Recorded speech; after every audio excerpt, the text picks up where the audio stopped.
ओम त्यागेश्वरम रामकृष्णम शारदां मातृरूपिणीं विवेकानन्दमाचार्य नत्वा वक्ष्यामि शुद्धये योगेन चित्तस्य पदेन वाचा मलं शरीरस्य च भैषजेन योपाकरोत्तं प्रवरं मुनीनां पतञ्जलिं प्राञ्जलिरानतोऽस्मि. We have been discussing the antarayas or obstacles and their concomitants, vikshepa sahabhuvaha, or their symptoms, reactions, as also the way to offset them. Tat pratashedhartham ekatatvabhyasa. We were discussing that. The concomitants or the symptoms of the antarayas, of the obstacles, were dukkha daurmanasya angame jetva shvasa prashvasa. That is pain or misery and despondency, unsteadiness of the body and irregular breathing. These are the concomitants of the obstacles, or they are the results or symptoms of the obstacles. Pain and daurmanasya, or this despondency, they can come through various reasons, on account of various reasons. A simple disease can bring pain and despondency, or our avirati, lack of detachment, our listlessness, our inadvertence, inability to attain any spiritual progress. Any of these could bring despondency and pain, misery. So depending on the cause of it, we need to apply the remedies. But some of the remedies that we can apply is having a healthy lifestyle, as we discussed earlier. Also, in prioritizing where we invest our time, energy and emotions, whether it is worth investing, we should be very careful. We invest our energies and time sometimes in absolutely worthless endeavors for worthless objectives, and when we meet disappointment, that leads to despondency, and it is not worth taking that risk. So we should be careful in where we invest our energies, and especially our emotions, our interests. We should also have patience. That spiritual life is not something that it's not a race of 100 meters where you finish in few minutes or seconds, whatever. It's a long journey. So we should have patience. So with all these, we have to deal with this despondency and misery, dukkha. Unsteadiness of the body and irregular breathing, these come when the mind is unsteady. So we can actually reverse engineer them. When we find that our body is unsteady, our mind is unsteady, we can try to sit still actually. That's why this asana has to be steady while meditating. There is no need to keep on moving the body parts, because a moving body will invariably generally will have a moving mind. So that's why sthira asana is prescribed, or asana should be sthira. And irregular breathing is another symptom of obstacles, of unsteady mind. So we can regulate our breathing. It's not about pranayama, it's just regulated breathing. That also helps in quietening the mind. So these are the 4 concomitant obstacles or disturbances, so to say, vikshepa sahabhuvaha. And this regulated breathing, many people say you can practice it throughout the day.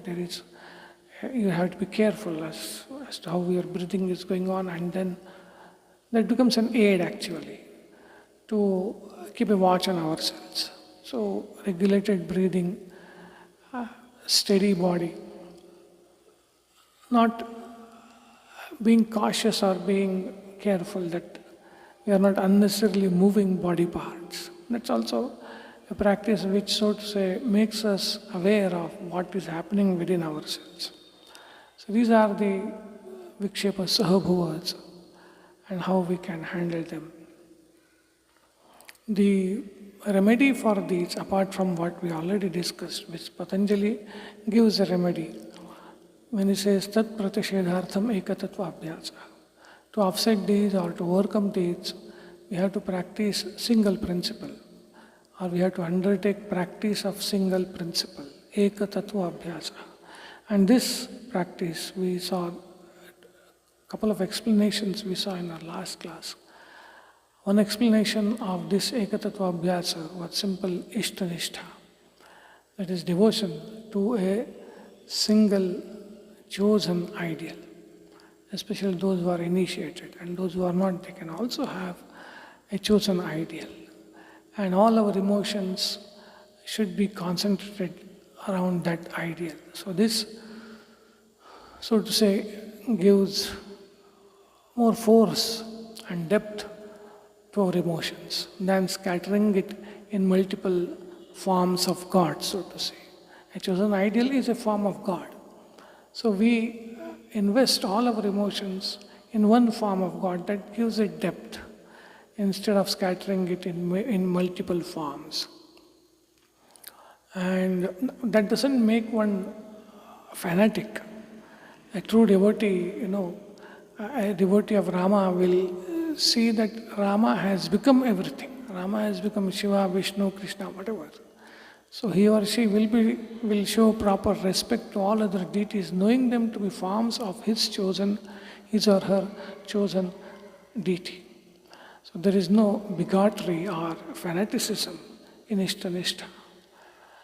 It is being loyal basically. So, and it gives strength and depth to our emotions. Same kind of single principle attitude should be followed even in our philosophical approach, in our shraddha.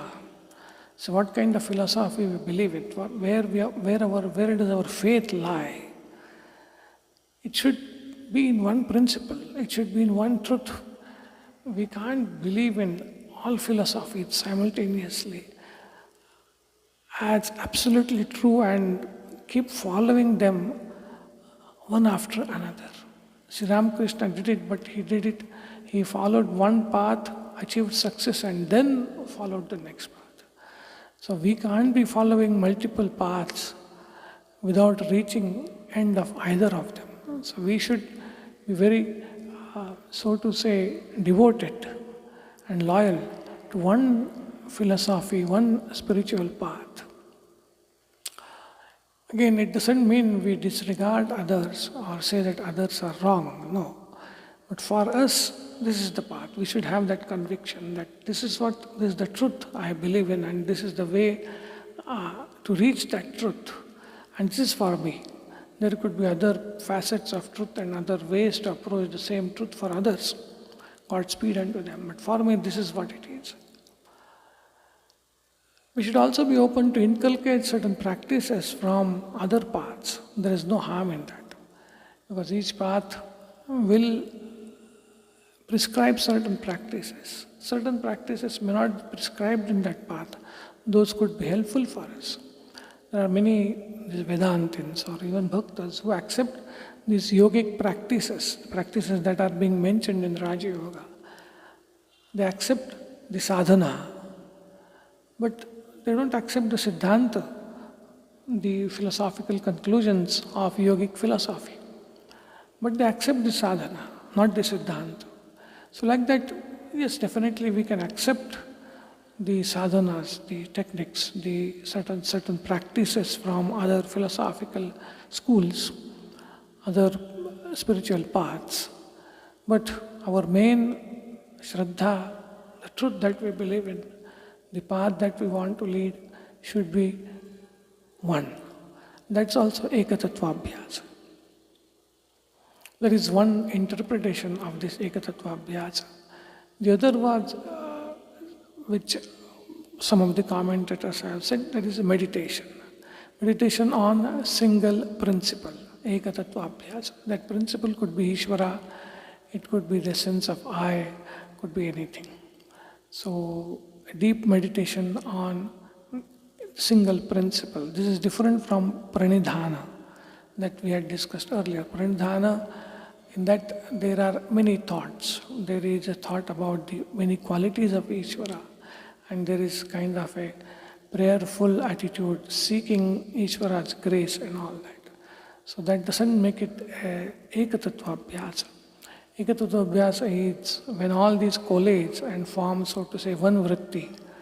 So that is ekatattva abhyasa. It's meditation.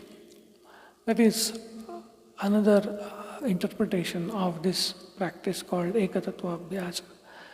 And we had discussed this in our last class. The third interpretation is more generic, and it pervades throughout our day, so to say, wherein the ekatattva abhyasa means the flow of thoughts towards a single principle throughout the day.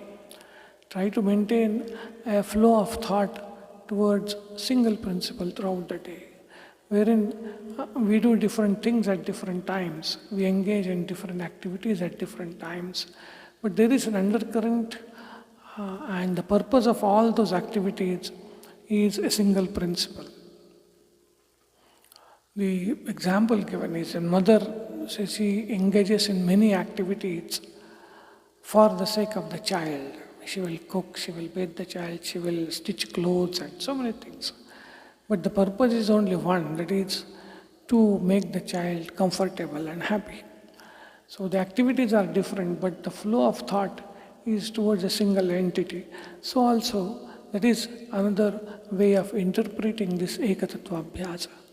We engage in different activities at different times, but the objective of all of those is Ishvara Santosha, is to please the Lord, is to align ourselves with the will of God and work as God's representatives, God's servant, or an entity which is carrying out God's will.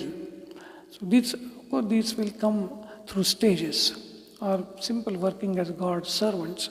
So the activities are many, but the purpose is same.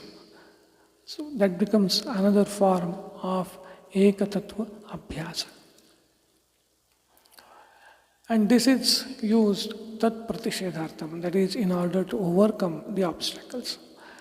Point we have to understand is either which way we look at it.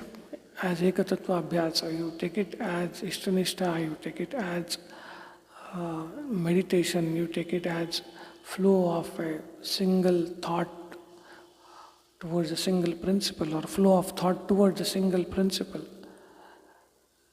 Practice we have to do. None of these are going to make the antarayas vanish like a magic wand. That is not going to happen. Obstacles will come. Listlessness will come. Avirati will come. Samshaya will come. We will have wrong ideas. So many, all these things will come. Laziness will come.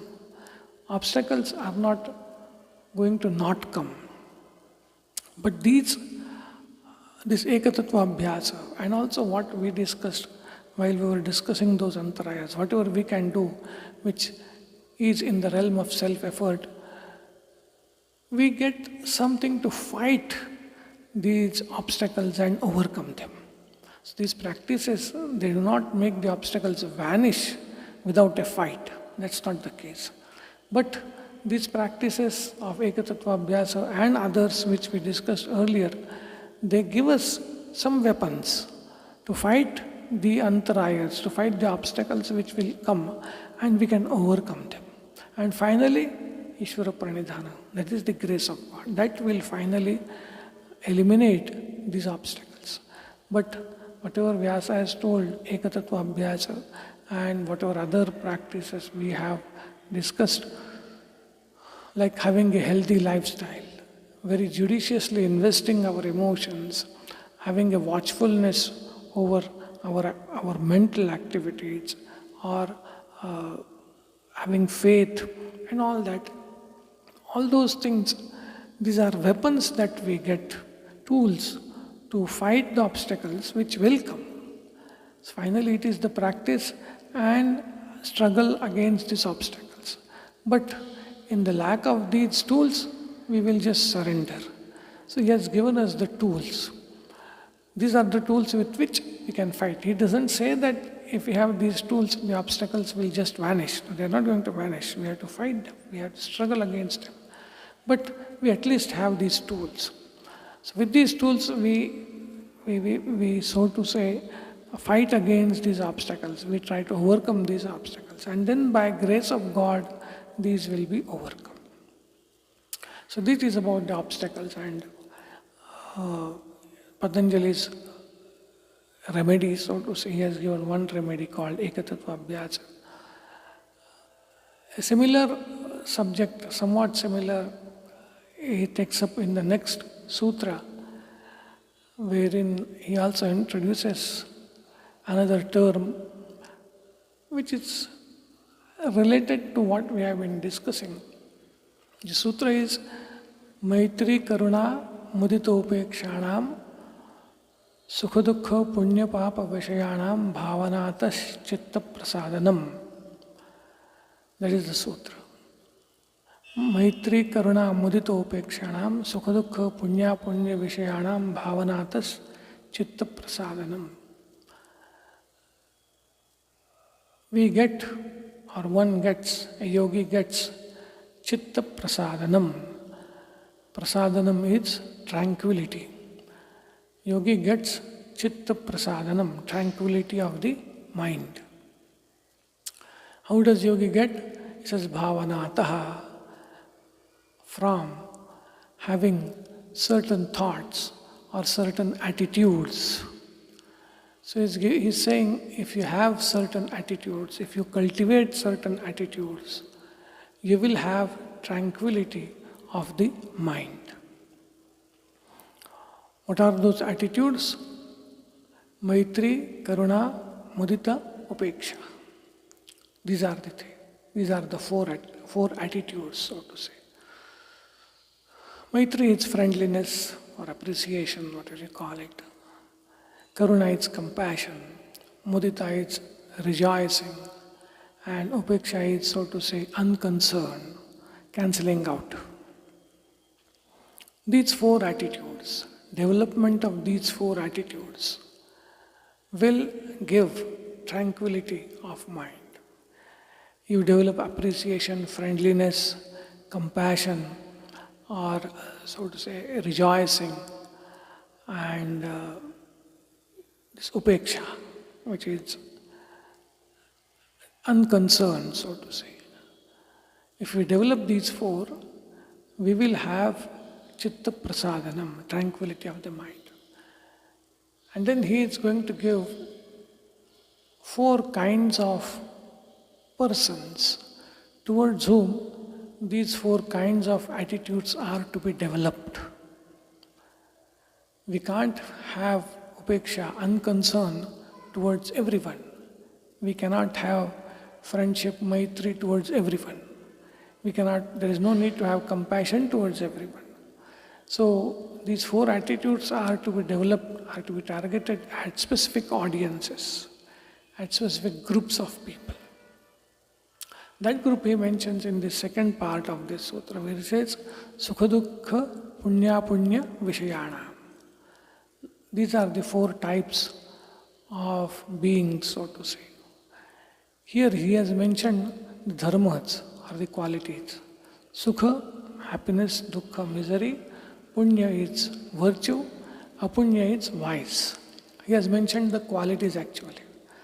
So having friendliness or compassion or mudita, rejoicing or unconcern towards happiness, misery, virtue and vice.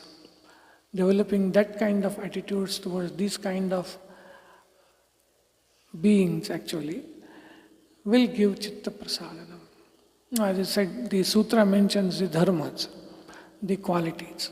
But the bhashya makes it clear what the sutrakara meant are the people who have these dharmas, who have these qualities. The attitudes are towards persons who have these qualities, so to say. So, Sukhi Dukhi, Punyavan Apunyavan, that these are the targets, so to say. The audience are these. Sukhi, person who is happy. Dukhi, person who is miserable. Punyavan is the person who is virtuous. Apunyavan is an evil person. So towards these four types of persons, respectively, we should have Maitri, Karuna, Mudita, Upeksha. So towards those who are Sukhi, we should have a friendly attitude. We should rejoice in their happiness. Those who are Dukhi, those who have misery, we should have compassion towards them. And not only compassion, we should think what we can do to remove that suffering. Those who are Punyavan, meritorious, virtuous people, we should rejoice. We should draw inspiration from them. And those who are Apunyavan, evil, we should not concern ourselves with them. These are the attitudes, four kinds of attitudes towards four types of persons that Patanjali has told. And he says, if you develop this kind of attitudes, if you train yourself to develop these kind of attitudes towards these kind of persons, you will have tranquility of the mind. This is a simple explanation of the sutra. When we come to the practice of it, we find that we need to first distinguish people in Punyavan and Apunyavan, those who are virtuous and those who are not virtuous. The other point that we should know is these are not watertight compartments. There is no person who is only happy, or no person who is only miserable. No person who is only virtuous has never committed a sin, or a person who is entirely evil has not done a single virtuous act in his or her life. These are not watertight. These are character types. A person who is inclined more towards performing virtuous actions. A person who is inclined to easily succumb to promptings to perform evil actions. A person who is in general happy and in general miserable, kind of that. It's a character type, so to say, you can say. So first we have to distinguish between Punyavan and Apunyavan, those who are virtuous and those who are evil. Now, those we see them engaging in evil actions. If we have some measure of control over them, we should suggest, help them get out of those evil ways. Because that evil action is going to lead to misery. So if we have some measure of control, some approach, if we are in a position to approach them, if they are approachable, if we have some control, we should help them give up their evil ways and take the virtuous ways. But if we find that incorrigible, or we have no control over them, then what should we do? Patanjali says, Upeksha. Don't concern yourselves with them. Don't hate them for being evil. Don't look down upon them. But just be unconcerned about them. Let them be. Don't break your head about them. There is no need to try and save them going out of the way. There is no need to try to hate them and all that. Then there are virtuous people. Virtuous person may be happy, sometimes virtuous person may be unhappy, either way. So different kinds of people are there. Those who are happy, so you go and be friends with such people. That happiness, it spreads, so it will make you happy. Learn something from that person. Those who are miserable, be compassionate. Don't be unconcerned towards miserable. Like that, he has given different attitudes. But this subject is only one part, so to say, one side of the story. There is another side of the story, that is, Patanjali has divided human beings into 4 character types. But we have our own subjective division. There are some people whom we like, there are some whom we don't like, and there are strangers. That is cause of concern for us, and that is where we need to think about this sutra. We'll think in next class we'll say, Om Shanti, Shanti, Shanti. Hari Om Tat Sat Sri Ramakrishna Arpana.